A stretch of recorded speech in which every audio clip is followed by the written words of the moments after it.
Selamat Natal besok jadi Kristen. Saya tiap 10 November mengucapkan selamat Hari Pahlawan, besoknya saya tidak jadi Avengers. Minggu lalu saya mengucapkan selamat menikah kepada teman saya yang hajatan, besoknya saya tidak jadi pengantin. Dan berulang kali saya datang ke mahasiswa-mahasiswa kedokteran mengucapkan selamat, besoknya saya juga tidak jadi dokter. Nah, saya tahu bagi orang Islam untuk jadi orang Kristen itu susah. Tidak bisa karena mengucapkan selamat Natal tiba-tiba otomatis jadi Kristen.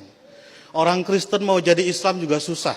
Saya tahu karena saya jelek-jelek begini di beberapa gereja mengajar katekisasi. Pendetanya bilang, kenapa saya ikut ngajar katekisasi?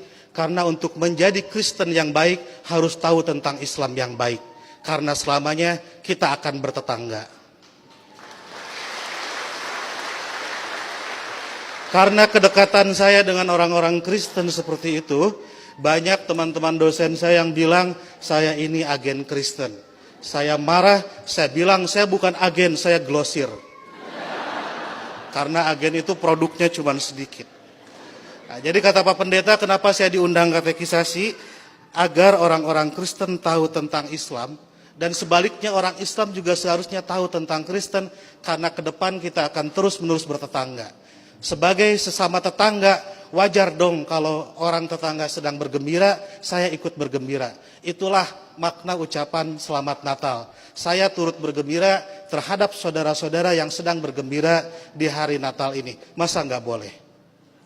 Itu seperti kalau ada teman saya ulang tahun, saya mengucapkan selamat ulang tahun karena dia sedang berbahagia.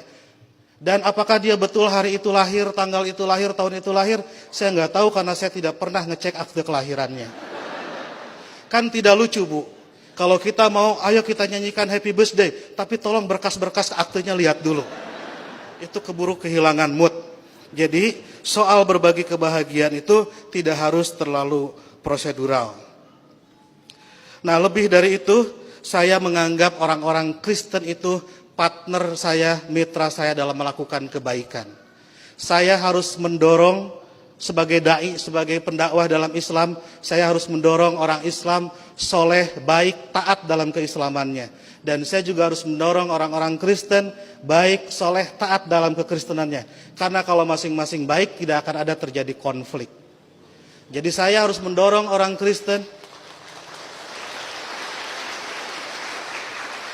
harus mendorong orang Kristen agar baik dalam kekristenannya, karena kalau orang Kristen di sekitar saya jahat, saya pasti korbannya. Dan Bapak Ibu juga harus mendorong saya dan teman-teman Muslim menjadi Muslim yang baik, karena kalau saya jadi copet, Ibu Bapak jadi korbannya. Jadi puncak toleransi adalah pada saat saya nanti membangunkan Ibu Bapak gereja dan Ibu Bapak mengongkosi saya naik haji. Ya. Karena satu sama lain harus mendorong dalam kebaikan. Oleh karena itu saya selalu bersedih kalau ada teman-teman Kristen gerejanya ditutup. Kalau ada teman-teman Kristen tidak boleh merayakan Natalan. Kalau ada teman-teman Kristen tidak boleh berdoa di rumah. Karena bukankah gereja, Natal dan berdoa adalah sarana orang Kristen untuk menjadi soleh dalam kekristenannya. Sebagaimana juga saya sebagai Muslim membutuhkan masjid, membutuhkan Idul Fitri, membutuhkan salat untuk membuat Muslim menjadi baik dalam kemuslimannya. Oleh karena itu, marilah kita sebagai sama-sama manusia mendorong satu sama lain agar baik, karena kita sama-sama diciptakan dari tanah. Kalau ada manusia yang tidak baik, mungkin dia dibikin dari tanah sengketa. Lebih dari itu, saya melihat kelahiran Kristus adalah berkah tidak hanya bagi orang Kristen, tapi juga untuk dunia. Karena dengan lahirnya Kristus, 3 miliar penduduk dunia menjadi beragama Kristen dan lebih berpotensi melakukan kebaikan dalam kekristenan itu. Dan Ibu Bapak harus juga mensyukuri kelahiran Nabi Muhammad, karena dengan lahirnya Nabi Muhammad, 2,5 miliar penduduk dunia menjadi Islam dan lebih berpeluang berbuat baik dalam keislamannya. Jadi Kristus dan Muhammad adalah mitra yang kita semua harus meneruskan itu. Saya kira yang haram itu bukan mengucapkan selamat Natal. Yang haram itu adalah mulut yang menyakiti hati sesama manusia. Sekali lagi, saya ucapkan selamat Natal, selamat berbahagia, dan agar saya tidak menyaingi pidatonya Pak Pendeta, saya akhiri. Dan sebelum saya akhiri, teman-teman santri saya bawa bunga Pak Pendeta, ingin membagikan kepada Pak Pendeta, petugas gereja, dan ibu bapak sekalian.